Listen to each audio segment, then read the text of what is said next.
Disclaimer: the views and opinions expressed in this episode are those of the guests and do not necessarily reflect the official policy or position of USA Global TV and Radio. The content presented is for informational purposes only and is intended to foster open discussion and debate. Viewer discretion is advised. USA Global TV and Radio does not endorse any particular viewpoint and encourages viewers to seek out additional information and perspectives.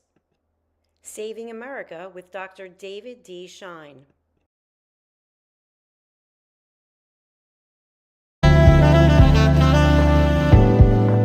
Welcome to USA Global TV and Radio, where our mission is to provide education, entertainment, hope, and inspiration.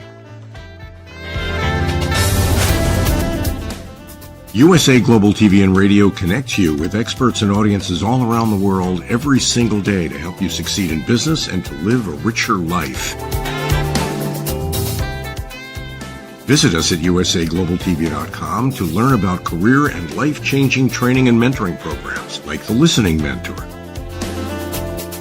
Subscribe to our newsletter to stay informed about our special programs and offers. Discover how you can become a guest on one of our shows or a host or producer of a USA Global TV and Radio show of your very own. That's USA Global TV and Radio, where the doctor is always in.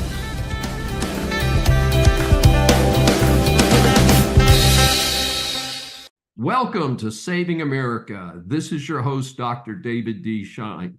I am like a kid in a proverbial candy store with so many choices of potential stories. Deadbeats in Congress. Most Americans know that members of Congress take a number of breaks during the year. In fact, they are out of session about as much as they are in.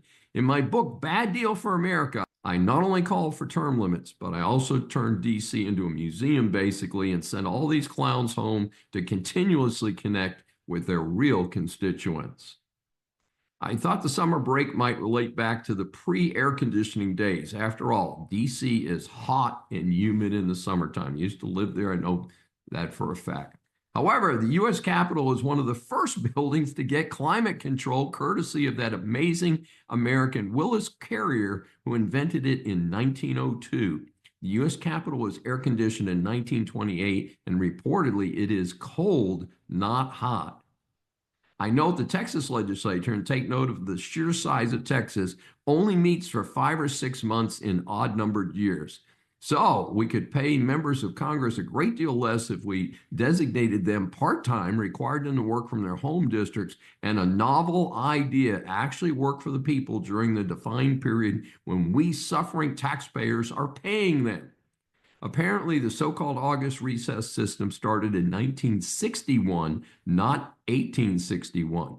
Well, Speaker Johnson reportedly does not want to take a vote on the Epstein files, so he simply began the August recess in July.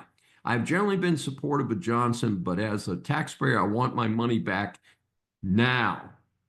Encryption and electronic communications have reached such a level that being in DC, where they can spend a lot of other people's money, like flying to a foreign country to support a criminal illegal, is simply a luxury the American people cannot afford and should not accommodate. Let's save some money. Washington, cut your salaries, cut your benefits, and go home. JD Vance and his wife met by protesters in Nantucket. Most of our Saving America audience know that I work from my home base in Houston, Texas. There's a phrase in Texas: I was not born here, but I got here as fast as I could. In fact, I grew up as a kid in southeastern Massachusetts, not far from Nantucket. I had a very unpleasant childhood experience there in a small town and happy to never visit there again. So recently, JD Vance and his wife, Lucia, went to Nantucket for a routine fundraiser. Reminder, both political parties do them, and it's part of the reality of politics. Their motorcade was met with about 200 protesters. In fairness, there was a counter-protest by some patriotic Americans, and there was no violence. So I looked up the protest organizers. The lead operation is called Indivisible Nantucket, and another was Indivisible Upper Cape. Cross links to the Indivisible Massachusetts were found. The Upper Cape one had the more definitive website with positions opposing the current path of America. So they're mad at the country is moving away from woke in the fascist left direction of wayward states like Massachusetts. They view the Trump administration, in this case, JD Vance, as a representative of the administration, as a target. They spout off about democracy, but most of the organizers' viewpoints are in sync with less than 20% of the U.S. population. It seems to me if they were really about America and democracy, they would be for what the majority of Americans support. Not a single conservative I know supports racial discrimination, but that means no discrimination based on race, not DEI nonsense. If these groups bothered to learn about JD Vance's classic American success story, why would they select him to protest? Wouldn't our real Americans salute someone who went through the very tough times as a youth, but rose above it all to become a Yale law grad, successful businessman, and the VP of the United States? These whack fringe groups make it sound like being an American means that you are against immigration or immigrants. I'm a hardcore in favor of immigration. That is the legal immigration path, like my grandparents and millions of others followed to come to this incredible country. Some of the other planks are just plain silly. Many of their positions are right out of the commie playbook. That does not sound like America to me. So don't push anti-American trash and claim to be supporting American democracy. Hooray, feds pulling funding on the California bullet train. I'm a longtime opponent of Fed funding for local transit projects. If a city wants a subway, pay for it themselves. In Houston, in the 1990s, this car and bus dependent city built a costly and limited service streetcar system. They call it a light rail system, but hey, it's just a fancy 1890s streetcar. The rider volume is terrible and the streetcars killed people. It does horrible things to traffic in the city, which is really the priority here. So given the miserable performance, Houston, geniuses that they are, made it bigger, causing even more traffic problems and wasting even more money. I have suggested monorails in the very high traffic areas of the city. And after all, this is Space City. And Seattle has a successful short monorail that you could use that as an example. But I guess the feds gave them more for this failed streetcar system. In my opinion, this would never have been built without dramatic, substantial federal funding.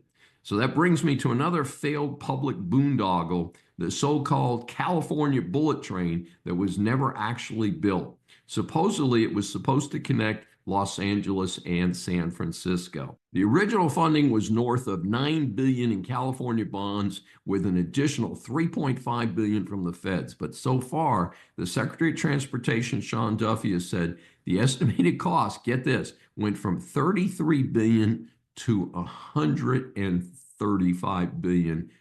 After just 17 years, there is no track or train in sight. So Trump just pulled the funding.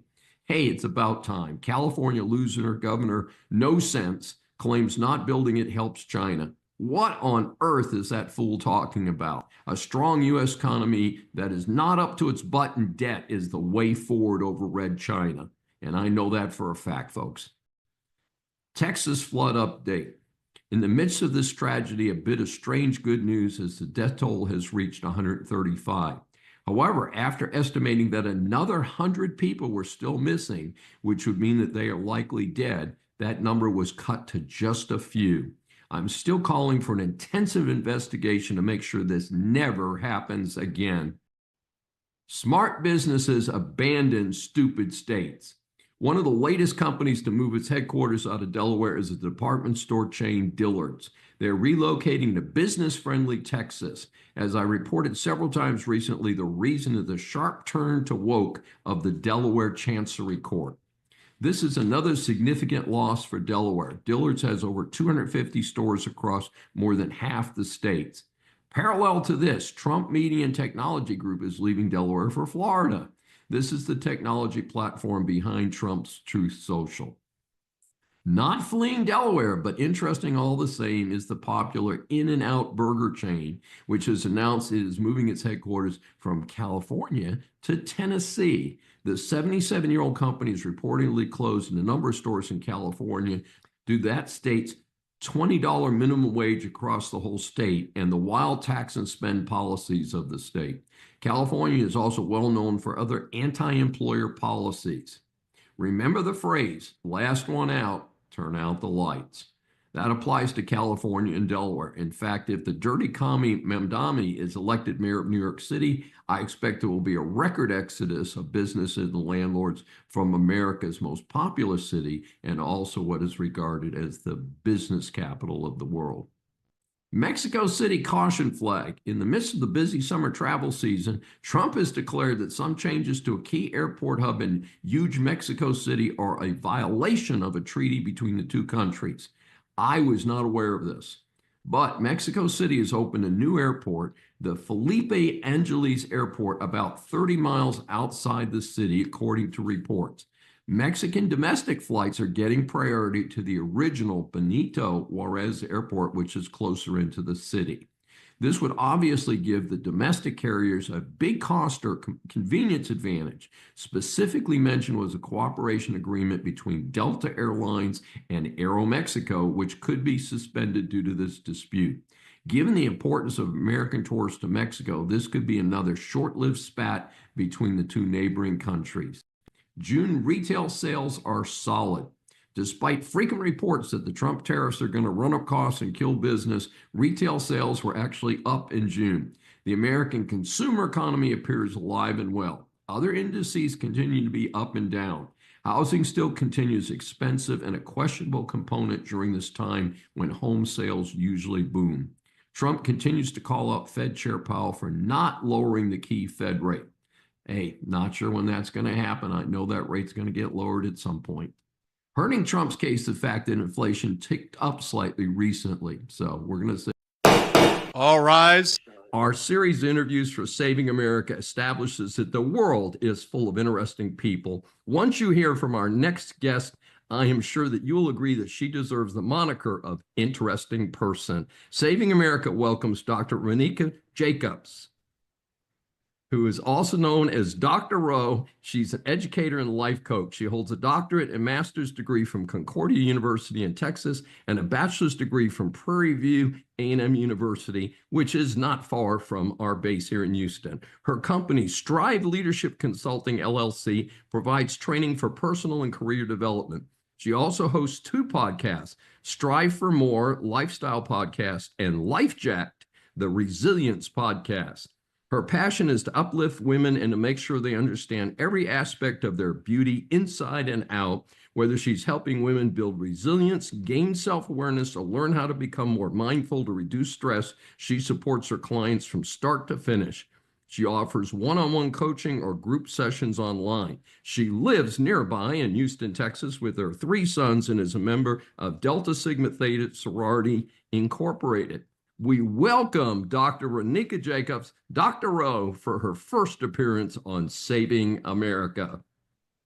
Oh, Dr. Schein, thank you so much for that wonderful introduction. Hello to your viewers out there and the listeners. I really appreciate this opportunity to be here on your show.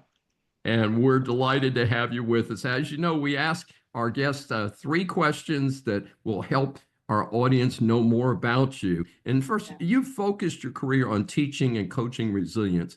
What happened in your own background to drive you to research this important subject? You know, the interesting thing about humans is that the number one thing that you cannot control is human behavior. You cannot. All right. We all get to decide what we want to do. We have free will. And, anytime someone has something for us to do, we actually have a decision whether we want to do it or not. And so what I've learned in education as I was teaching children, and some children are, they're ready to go and they have no problem going along with what you tell them to do and they are compliant. And then you have some children sometimes that are not. And I would always wonder, okay, well, what makes this particular student tick? Okay, what can I do to get them to do whatever I'm asking them to do? And so I started finding ways, and really it's all about classroom management. And then I thought about my own personal life, and I would go through these different, trials and mishaps and life jacked moments, as I like to call them. but I would always pop out on the other side. Now, of course, I'm a person of faith, and so I know that, God is the head of my life, and I seek, counsel through Him at all times. However, and I have an incredible amount of faith, but faith without works is dead. So I recognize, like, why is it that I can bounce back and, and be resilient, and I can just push through even though I get down. And sometimes people think, well, you don't go through things like, like I do. And I was like, yes, I do. Like, what would make you think that? Like, I go through all kinds of stuff. And so I just started thinking about that. So when I got in my doctoral program, I started, and then also going into leadership in the education world and coaching other teachers and trying to figure out, okay, well, what makes them listen to me and want to change? And so I started studying like transformational leadership and what can you do to inspire people to make a change, because really it's a change in habits, it's a change in behavior. So what can I do, or what are some strategies that you can do to influence people or persuade them, and to get them to do the things that you're wanting them to do, or to get them to see or make a paradigm shift or see a different perspective. Well, it's really fascinating to just go through this whole area. How does Yeah. resilience help a person to get through life? Why do we need it? I think we need it so that we can wake up the next day, right? Because, of course, days are going to pass. The sun is going to rise, it's going to set. The moon is going to rise, the moon is going to set. But I think we need the resilience within us because it gives us strength. It gives us the strength to push through. It gives us the strength to take those moments that are less than favorable, and or the things that we don't plan to go through. And some of them are minor inconveniences, and then others are extremely catastrophic and they're life changing. But I feel like we need resilience because it helps us to push through, and like I said, and to wake up the next day, because as they say, life be lifing, of course, and you can't control it, right? You cannot control it. So if you have to understand your locus of control, which is the things that you can control and the things that you can't control. And so you work on managing the things that you can control. But I think each time you go through these life jacked moments, you become stronger. And I think that you have to go through some things, right, in order to build resilience and to become stronger. Because if you don't go through anything and you don't have any challenges, you don't grow. I believe there's an old cliche, what doesn't kill you will make you stronger. Yes, yes, that's absolutely true. Although it does feel like, but this is really killing me right now. But as they say, after you get through it, there's a joke that said, "But did you die though?" And you Yeah, didn't, absolutely. luckily. Absolutely. So, can anyone learn to be more resilient, or does it take a certain mindset just to get to a period where, somebody's really resilient? I do believe that some people are innately more resilient than others, but I do think it has to do with their mindset. I do believe that you can build resilience. It's a muscle, just like, you go to the gym to build up your muscles, to be healthier, to be able to be more agile and move around. The same thing, you gain more knowledge to become smarter, to do more things that require cognitive abilities. But the same thing comes with resilience. Like I said, you have to go through stuff, and that's the testing ground. And that's where you build your resilience, is going through these different challenges. Now, some of us go through more challenges than others. And so also with that, we have to recognize, are these challenges that we're going through, are they self-induced? So you do have to do a lot of introspection, which is really hard sometimes, is to admit that I might be the source, I might be the nucleus of what is going on and why I keep having all these life jacked moments. But you have to understand to that you have to have that mindset to be open to build different habits, right? And to kind of do life differently.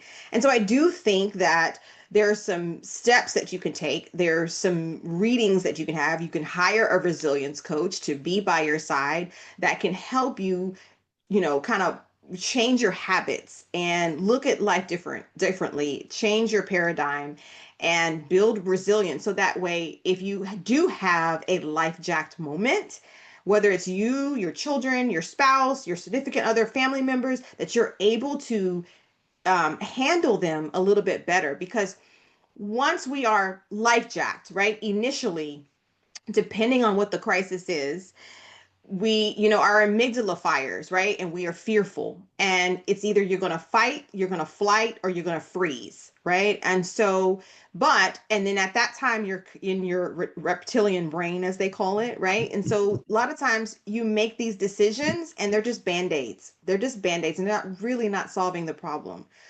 But when you use certain strategies and you have the right mindset with resilience, then you start recognizing that you can make decisions that aren't band-aids. They actually are, real life surgery, as someone may say, like you're really being a surgeon and you're really piecing your life back together to fix it, to get past whatever the tragedy is. And I mean anything. I have so many guests who have gone through all kinds of things, but they're still here and they're still pushing forward and they're able to tell their stories of, hey, I was way down here and I have risen up to here. And it's fantastic. And it can happen to anyone.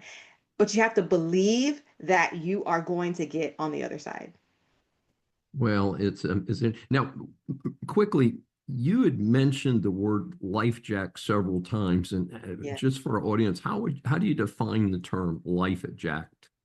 Yeah, sure. So if you think about you've probably heard the term carjacked or hijacked, right? Yes. It's when someone takes something that doesn't, belong to them and they take it from you, right? So you hijack a plane, like they're taking the plane, or they hijack your car, you're being carjacked, they're taking the car from you. So life jacked is when things that are unexpected, unplanned, those moments that happen, and they pretty much like hijack your life, right? They kind of, and you're going along in one path and then you recognize like, oh my gosh, this thing happens, and you're like, what the hell? Or excuse me, but I mean, so sometimes you're like, what in the world happened? Like, and sometimes, like I said, they're minor inconveniences. Some of them are just minor and you're just like, oh, this is annoying, but I can push through and I can figure it out. And then other times it's like, I didn't ask for this. Why me? Why is this happening to me? Right? And it's easy to stay there in that why me moment and be a victim, or you could decide to be a victor and you can push forward. You can gather your resources together, build your community, and push forward. Because again, remember what I said, the sun is going to rise and set every single day. You just have to decide if you want to be in that sunrise and sunset each and every day. And it sounds a lot when you're saying that. I'm thinking about parents dealing with children, and I've got two generations. I've got kids and grandkids, and when there are a lot of bumps along the road, and a lot of times they're not very serious. And we know that as parents and grandparents, but the child experiencing it, it's their first time, their first love breaks up with them and things like that, or they don't get picked for the football team or the softball team, and they're just devastated, or they don't get into their favorite college. And yet when we're looking at it from the other side, we're saying, this is the smallest bump you'll ever get. Yes. Yes. That So is very true. It's just a fascinating situation. And how can our audience get more information about you and your important work? Oh, absolutely. So you can find me on pretty much all social media platforms. I'm not on X, or formerly Twitter. I've kind of been backing away from there. But if you just look up Life Jacked Podcast on Instagram, on Facebook, I think Life Jacked, the Resilience Podcast on Facebook.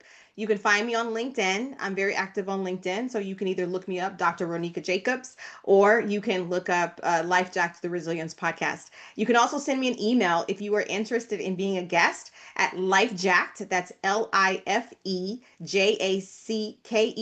one word, at email.com.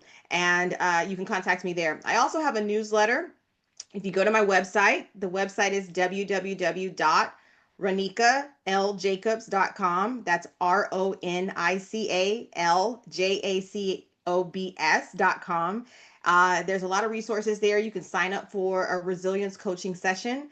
And you can also, like I said, get to my newsletter. I have a newsletter called Strength on Sundays, and it releases every Sunday. And it's I share just different stories about my own particular life, and I give you 3 action steps to try. This past week, I talked about physical resilience and building physical resilience. I think the week before that, I talked about financial resilience. So there's always something related to resilience in different aspects of our life. And so I hope you sign up, and I hope to see that my email list keeps growing so I can share these strategies and tips and we can all get stronger. Please proceed. Politics and show business don't mix. I want to thank Janice for writing to Saving America. She wrote, "My dad is 84 years old, listens to your Saving America show on Saturdays. He wants to know what the doctor feels about the battle between Rosie O'Donnell and President Trump. He loves President. I love Rosie. We'll be listening to your show for your thoughts. First, we love to hear from our audience. Glad your dad is listening. Second, I'm a longtime fan of the great stand-up comedians. I remember Bob Hope, my all-time favorite, Johnny Carson, the king of late night. Then there were controversial George Carlin, Joan Rivers, and Don Rickles. Many, many more. Somehow they managed to walk the line between politics and show business. Bob Hope was unquestionably a conservative. Carson walked the line carefully, popping both sides. Rickles didn't care who he speared. Somehow a switch went off, not sure when, but sometime in the late 1990s into the last 2 decades. Comedians on the left decided to make a point of only spearing one side.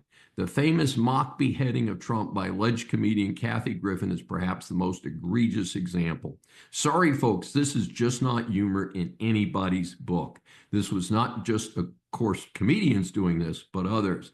Hollywood famously took a far left turn with many award shows. It turned into political assaults that were inappropriate and certainly offensive to many in the home audience. In fact, audience numbers for award shows has been dropping parallel to the politicization of these shows. I stopped watching the Academy Awards in the mid-1990s, for instance. I boycott movies with some of these folks, most notably George Clooney.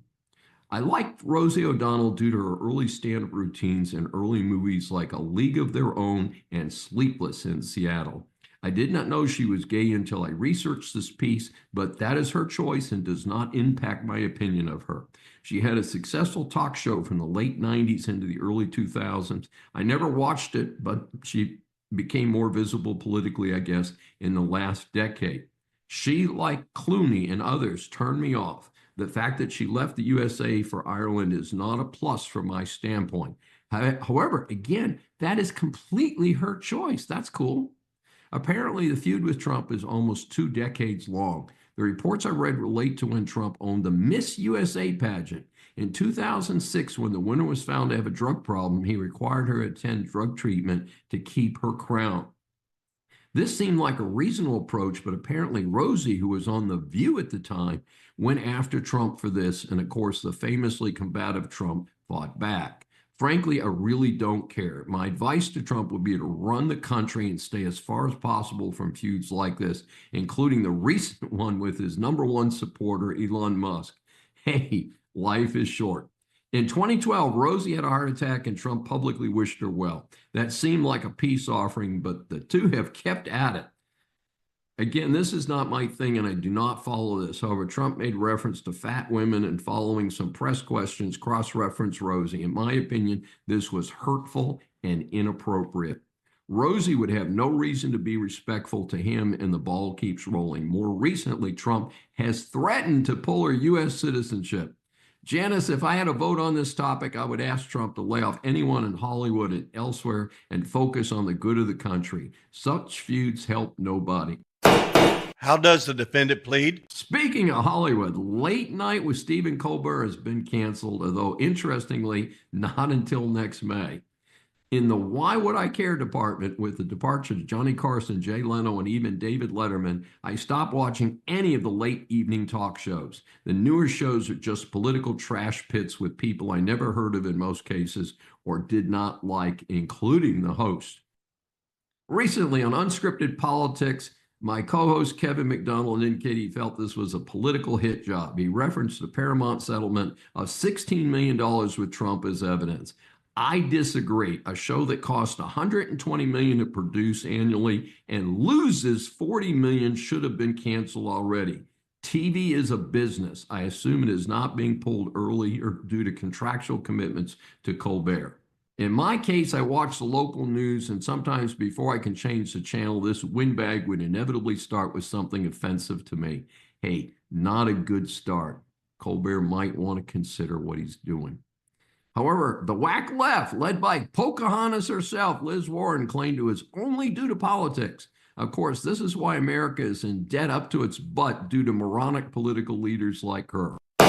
Please raise your right hand. The Total Dummy Award. By now, if you watch any news, you know that the married CEO of tech company Astronomer, Andy Byron, was at a Coldplay concert with the HR director of the company. Something called the Kiss Cam that has been around for a while in certain stadiums features a couple on a big screen who can turn away or vamp for the camera. For some reason, this couple did a big hug, seemingly led by the man, not the woman. Well, the video went viral and he was identified. He subsequently tendered his resignation to the company, and that has been accepted. A week later, there's a rumor he's going to try to sue the band or the stadium, something like that. Some legal pundits have not given that much of a shot, noting that being in plain view in a big concert venue pretty much is the end of privacy anyway. A word to the wise: if you're thinking of fooling around, don't. And if you ignore that advice, choose a quiet restaurant, hotel off the main beat, not a big rock concert with a kiss cam. Objection, Your Honor. Business students, business persons, or consumers, business law impacts much of what you do. This segment is designed to help you get past the headlines on key stories. In an interesting case from Mississippi, the plaintiffs, Clarence Cocroft and True Source Medical Cannabis, LLC, challenged Mississippi's restrictions on advertising medical marijuana. Their legal argument was that the First Amendment protected their right to advertise because the state permits the underlying commercial transactions. The plaintiffs sought declaratory and injunctive relief against the state officials in their official capacities. The United States District Court for the Northern District of Mississippi dismissed the case under Federal Rule of Civil Procedure 12b-6. That's a summary judgment, says you don't have a case, get out of court. The court applied the Central Hudson test for commercial speech and held that because federal law criminalizes marijuana, including medical marijuana, the advertising of such transactions do not qualify for First Amendment protection. The Central Hudson test was put forward by the Supreme Court in the 1980s and established a standard that generally governs government restrictions on commercial speech. The court explained that commercial speech enjoys lesser protection than other constitutionally guaranteed expression. The First Amendment protection for commercial speech is based on the informational function of the advertising. The court said that there can be no constitutional objection to the suppression of commercial messages that do not accurately inform the public about a lawful activity. Note that the next to the last word is lawful. As noted, marijuana is not legal at the federal level. The plaintiffs appealed the district court ruling. The United States Court of Appeal for the Fifth Circuit reviewed the case. The appeals court affirmed the district court's dismissal, holding that under the Central Hudson test, commercial speech must concern lawful activity to receive First Amendment protection. Since the Federal Controlled Substances Act prohibits marijuana nationwide, including in Mississippi, the underlying commercial conduct is illegal. Therefore, the state faces no constitutional obstacle to restricting commercial speech related to unlawful transactions. May I remind you, you're still under oath. As we grow up, a common reference for success or failure is the letter grade. Whether we are in grammar school or college, we all want an A grade and certainly regard an F as a big failure. Here at Saving America, we scan the news for reports of celebrities, politicians, or others who just end up in the public eye. So the A grades are awarded to people and organizations for great service to their communities, and the F grades, of course, are unfortunately more common, are awarded to those who need to do a lot better. This story was initially reported by Fox News and some other outlets. Zeb Hadley, a private helicopter owner and CEO of National Coatings, ended up saving an 11-day-old baby who was born prematurely just before Hurricane Helene struck in North Carolina. Hadley explained, I actually received a text message from our Lieutenant Governor, Mark Robinson, and he said, hey, Zeb, I know you have a helicopter. Can you please stop in Franklin County and talk to the Sheriff's Department and talk to Kevin White?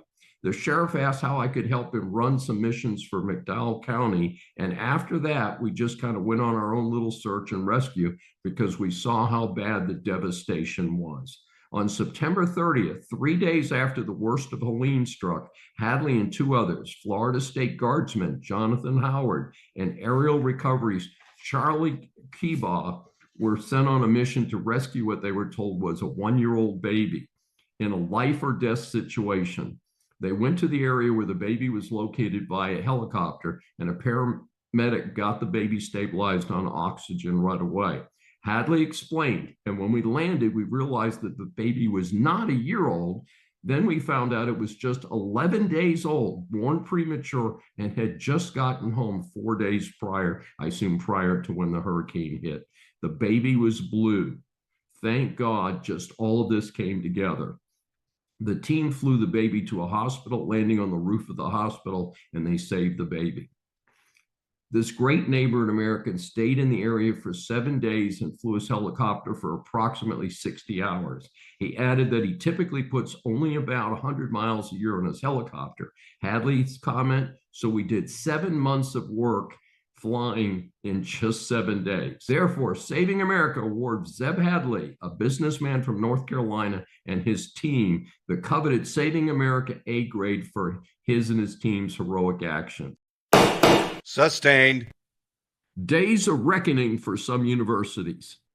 The government announced it was suspending all $400 million earmarked for Columbia University for failing to deal with anti-Semitism on campus. I completely agree with this approach. By the way, this Ivy is rich and can afford to run without Fed money, but I predict they will cry and whine. Harvard has not been cut yet, but they just announced a hiring freeze, blaming uncertainty. Harvard has enough money to run forever without additional funds, but will also try to cry and whine. Note, even private donations have been threatened due to the woke and anti-Semitic attitudes on these campuses. I support cutting that support as well. The day of reckoning may finally have arrived. Now, the Department of Education Civil Rights Office has announced it will investigate 60 universities for anti-Semitism. Well, it's about time. The office is citing Title IX for the compliance standard under the new Education Secretary, Linda McMahon. Audited universities include the biggie Harvard, but even an elite smaller one like Middlebury College. Parallel to this, ICE is trying to deport Columbia grad student Mahmoud Khalif for his role in organizing pro-Palestinian protests. They want to revoke his green card. According to his page on Wikipedia, he has already completed his master's at Columbia. A press report noticed that this alleged terrorist supporter is married to an American citizen who is pregnant. Unfortunately, a liberal New York judge has blocked his deportation at this time. I hope that is quickly reversed by a higher court, if appropriate. I say appropriate since Khalil has apparently denied the more serious allegations against him. Parallel to this, the Department of Justice has opened a civil rights investigation against the whole University of California system, that's 10 campuses, to review anti-Semitism across those campuses. Silence in the court. Big investment by Apple right here in Houston, Texas. This story has attracted a lot of attention, even from President Trump.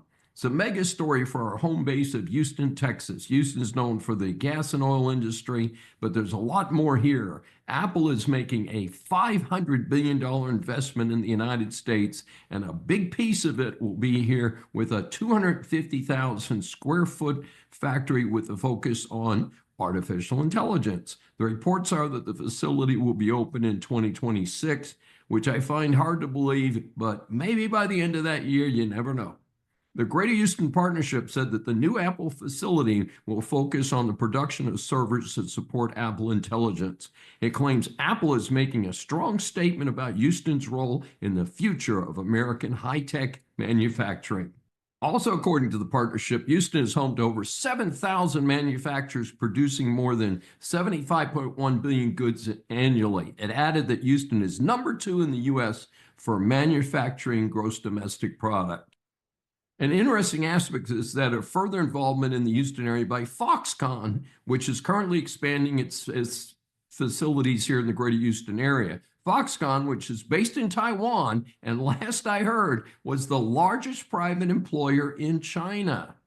I hear that Foxconn investment in the current Northwest Houston facility will be about $225 million and will add about 300 employees to their current payroll. They have been tapped by Apple to manage the new facility, which will employ thousands. The secondary part of a facility like this is the impact on the community, not just from the construction jobs, but from the continuing use of local providers for various contractors for many services and supplies, including food and cleaning. I'll allow it. Our series Interviews for Saving America establishes that the world is full of interesting people. And when you hear this guest story, I know you're going to agree with me. Saving America welcomes Mandy Gunasekara.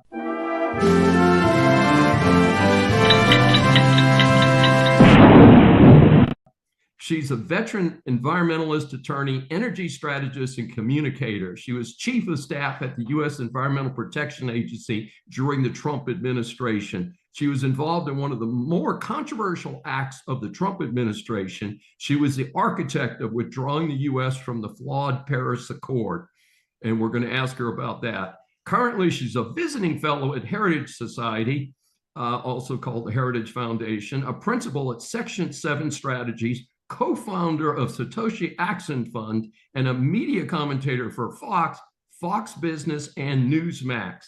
Her first book, Y'all Fired: A Southern Belle's Guide to Restoring Federalism and Draining the Swamp, has just hit the shelves. She lives with her husband and 2 children in Oxford, Mississippi. We welcome Mandy Gunasekara for her first appearance on Saving America. Well, David, thank you so much for the introduction, and it is wonderful to be with you today. Well, thank you so much. As you know, we ask our guests 3 questions. So reaching back into your recent past, explain to our audience what the Paris Accord was about and why it was important to extract the United States from it. Well, it was a really big deal because it sent not only a message to the world that President Trump was going to shift his focus and put the interests of the United States first, he also made clear to the voters that the days of promising one thing on the campaign trail and then doing something different when you get to Washington, D.C. were over. And really getting out of the Paris Climate Accord was a key part of this. Recall, during the Obama administration, all of the UN delegates and the climate conference attendees, they dealt with an administration that would apologize for American excellence. President Trump made clear that that day was over, and withdrawing from the Paris Climate Accord was a key part of that. There were obviously economic benefits, job benefits, but also American sovereignty benefits, because we knew what the left was going to do, and we've seen it on full display during the Biden administration, that they would try, nonprofits would try to take the Paris Climate Accord to U.S. court systems and use it as an argument to justify regulatory actions that were otherwise unjustifiable. So it really sent a strong signal. American interests were going to be first. And I'll tell you this, David, I briefed the president a number of times on getting out of the Paris Climate Accord. And the craziest thing was that there were a fair amount of people that worked for President Trump during the early days of the Trump administration that wanted us to stay in. So there was the stay in crowd and there was the get out crowd. But every time, and what ultimately it came down to, I briefed him on the Paris Climate Accord, he would turn to me and ask me a question.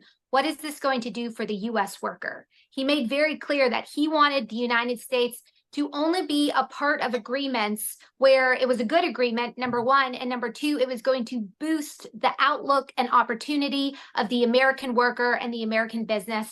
The Paris Climate Accord is the extreme opposite.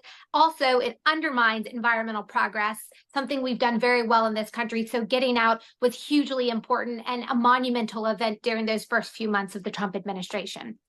And one footnote to this, I seem to recall, again, it's been a few years now, that it put Red China in a different category than the United States. So we would be subjected to extreme standards, and they basically got a free pass, even though they're the number 2 economy in the world. Is that correct? Yeah, that's right. All the hardship fell on the United States, while China, Russia, and India got an absolute free pass, and they are the worst offenders when it comes to any form of pollution. Absolutely. Fascinating. So our number 2 question, your new book has quite a title. I'll say it one more time. Y'all Fired, A Southern Belle's Guide to Restoring Federalism and Draining the Swamp. So what's this book about? I think I've got an idea. Well, it's mostly in the title, Y'all Fired, plural, when applied appropriately. But it really is, there's 3 main parts. The first part is my anecdotal experience with the deep state. And this includes things you wouldn't believe. Putting me up in a sex hotel, away from an official delegation meeting when I had gone to Germany to negotiate on behalf of President Trump and U.S. interests. Anonymous tips turning into frivolous investigations. It doesn't matter whether there was merit or not. What it resulted in was tens of thousands of dollars in legal bills, and a lot of wasted time, energy, and resources. So it's an anecdotal snapshot of my experience with the deep state at an agency that I would characterize as ground zero for activists that not only don't listen to the President Trump and try to undermine his policy direction, but will go out of their way to demean, degrade, and demoralize any of the political appointees that are doing the work for him. And so that's the first section. The second section is really a historical review of how did we get to this position where we are today, where the deep state truly is unaccountable and out of control. So it's a historical look going back to the late 1800s and really the shift of the states leading the charge versus this growing capital district and affiliated industries. And I say it really goes back to the passage of the 16th Amendment, which was establishment of income tax, and the 17th Amendment, which was how we elect our senators. It really changed some fundamental aspects of our constitutional republic that opened up the gates for the FDR New Deal Constitution to come in and then shift the focus of the citizens to looking to the government to solve their problems instead of figuring it out for themselves. So those changes, that platform, and then the establishment of agency deference. Up until recently, we got to check on that. But up until recently, that has really allowed the proliferation of the deep state to where today there's around 2.9 million unaccounted bureaucrats that are responsible individually for implementing the laws of the lands. I'm sure the founders just hearing me say that are rolling in their grave. That's not the way it's supposed to be in our constitutional republic. So that leads me to the last section, the third section, which is, well, what do we do about it? And so I lay out there's policy strategy, there's personnel strategy, and then there's the big picture commitment that we as a conservative group have to take this on, not just thinking about the next conservative administration, but very long term, similar to the way the conservative movement retook the Supreme Court. Absolutely. And by the way, for our audience, I have a business law 101 out talking about the demise of the Chevron doctrine, which is what we referenced a few minutes ago. That meant if a bureaucrat said something, you had to go through the whole bureaucratic process before you could even go to court. And then when you went to court, the federal courts would say, oh, Well, the federal agency said this. Well, clearly they must be the experts. And that was a judge-created doctrine. And I'm so glad that our U.S. Supreme Court, with 3 recent nominees, has helped to restore a little balance in Washington. Not a lot. And a third question is tied in with our second question, which is, we've talked about the deep state a lot, but that's the entrenched bureaucracy in D.C. And as I pointed out in a different recording recently, overwhelmingly members of the Democratic Party. I mean, openly members give money to the party and so forth. How do we break that? What are the solutions that you suggest in your book? You highlight the problems. What few solutions can you suggest in our limited time here? Yeah, so I would say there's structural suggestions and then there's technical suggestions. The structural really start with the budget. Day one, we can't just rubber stamp the budget from last year, and this will require some working with Congress and some courage in Congress. But if we win this next election cycle in the ways that we possibly could and bring in some courageous members of Congress to do their job and work with the president, we can very quickly limit the scope of the federal government. I would suggest a day one executive order getting all agencies to submit budgets that cut 30 to 40% and then incentivize additional cuts. So step one is structural, and it's the budget. Step two is including the elimination of offices and full-time employees that do not fit within tangible fulfillment of the agency's mission. At EPA, it's clear, protecting public health and the environment. But I could tell you, David, today there are so many offices that have nothing to do with that, but continue to be a drain on taxpayer resources. And whoever's coming in has the ability to reshape, redraw, and redistribute the resources, the appropriated resources within the agency. And so that is going to be a very important exercise. Also, moving some agencies out of DC. The more we can get bureaucrats or people with a regulatory responsibility closer to the people and entities that they actually impact, the shorter that line of accountability will be and the better the outcomes. So those are a couple of the structural changes. The technical changes, these are things you've likely heard of, but it includes something like Schedule F. I was the chief of staff at EPA when Schedule F was rolled out towards the tail end of the first Trump administration. There's so much potential there, and we really didn't get a chance to implement it for a variety of reasons. We were dealing with COVID, we were dealing with the election, and then the election went the opposite way that we ultimately wanted it to go. But Schedule F is a really important tool. There's also ways to get rid of non-merit-based considerations for hiring, getting rid of the DEI requirements in the federal hiring process, as well as the way that federal agencies award contracts and grants, because that creates a whole other subsidiary industry that we know is in Washington, D.C. And one of the other things I talk a lot about, and I put this in the technical category, but this is breaking the rule of progressivism in Washington, D.C. and the role of government unions. You mentioned this just a second ago, but so your listeners, it's very clear. 96% of all political activity from government unions at the federal, state, and local level go to support Democrat political causes and candidates. That is absolutely backwards. And so we've got to be willing to break apart these unions, ultimately get rid of them. The notion of a public sector union flies in the face of what that should really be about. And it's also inoculated bureaucrats working in Washington, D.C. that do little more than take a taxpayer-funded check home with them, and they don't actually contribute to the betterment of our government or fulfillment of important agency missions. So that's it in a nutshell. I get into a lot more detail, but that's the general take on proposed solutions to this problem. The last thing I'll say is who's going to implement the plan. And this is where personnel on the front end really comes into play, making sure that when we have a chance to have our conservative political appointees make key decisions, that they're walking in with the appropriate training and connections with the people who are going to be working in the same direction as them. Training so they know what tools they have to deal with personnel issues, how the regulatory process works, how to get their badge, some fundamental things, but then some bigger picture things that will make our team of the conservative reset crew super effective from day one. Mandy, Gunasekara, I love your game plan, and I've pitched some of the same things, and it sounds like we're on the same page. How can our audience get more information about you and your new book? Yeah, so you can purchase my book. There's additional information. It's available on Amazon or Barnes & Noble. You can also check out more. I've got a website, mandy.ms, or you can follow me on X at MississippiMG. Fantastic. The defense rests, Your Honor.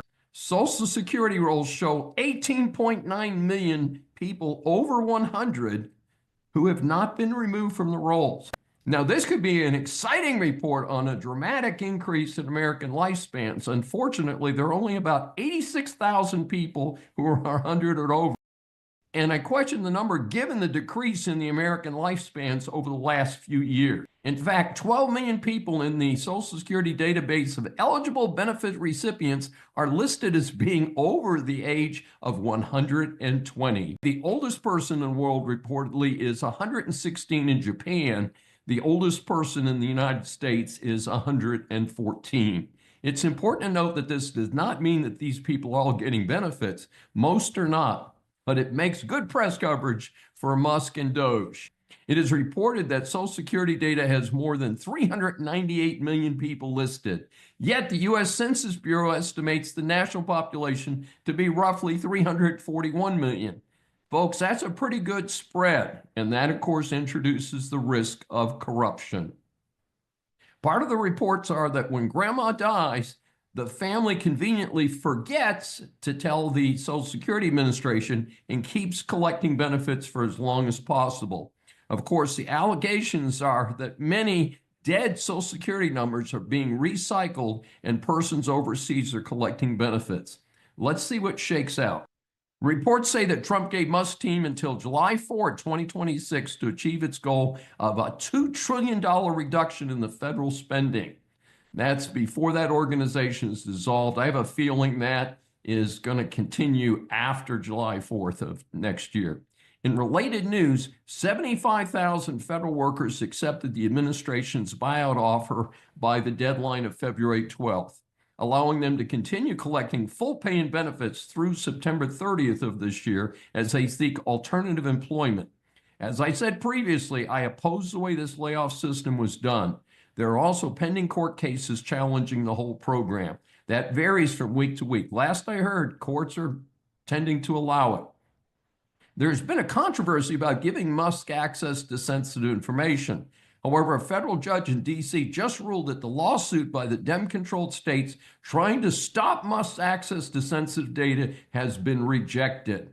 There are still many suits pending, but the trend seems to be in favor of Trump. There are reports of large-scale layoffs. I'm not sure about this since civil service in the U.S. tends to be similar to state employees in Europe. Hard to fire them after they start. The group that seems to have the lowest chance of staying employed are all the remaining Biden-era U.S. attorneys. Trump wants the Department of Justice to terminate all of them for being, quote, politicized like never before, and I tend to agree with that commentary. This session is adjourned. Thanks for joining me for Saving America. If you have questions or comments, please find me on various social media sites. I'm Dr. David D. Schein, and I will see you next week. Welcome to USA Global TV and Radio, where our mission is to provide education, entertainment, hope, and inspiration.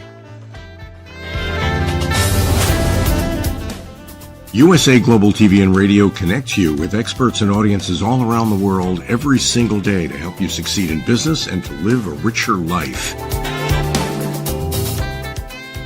Visit us at usaglobaltv.com to learn about career and life-changing training and mentoring programs like the Listening Mentor. Subscribe to our newsletter to stay informed about our special programs and offers. Discover how you can become a guest on one of our shows or a host or producer of a USA Global TV and radio show of your very own. That's USA Global TV and Radio, where the doctor is always in.